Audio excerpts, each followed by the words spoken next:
Hello there. In this video, I will demonstrate how to use the voting system that will be used at the 2025 General Assembly in Poznan. You have recently received an email that contains the link to this video and also contains your personal link to access the voting platform. Please do not share this personal code with anyone, nor forward this email. To access the UKMS voting platform is fairly simple.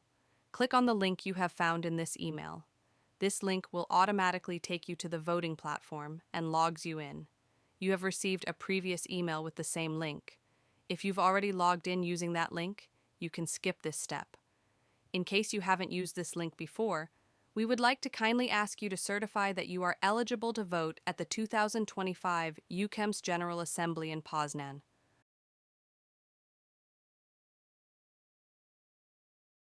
Once you have certified your eligibility, you will be able to see the questions you can vote on. Voting is fairly straightforward. Here you see your name. Here you see the number of votes.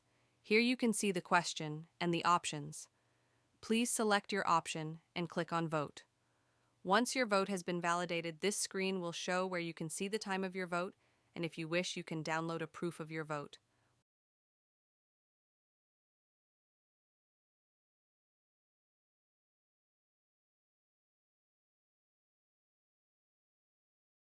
Once you have done that, you can move on to the next vote.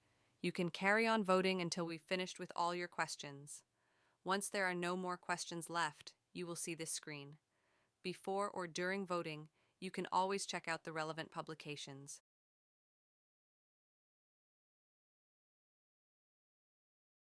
In order to do so, click on the Publications tab. Here you can see the publications uploaded by us. Once you click on them, you can read them. Publications relevant to a certain vote will be also linked to the vote, and you can open the publication directly from the vote screen. Thank you for watching this tutorial. If you have any questions remaining, do not hesitate to contact me. Otherwise, I'm looking forward to meeting you all in Poznan. Goodbye.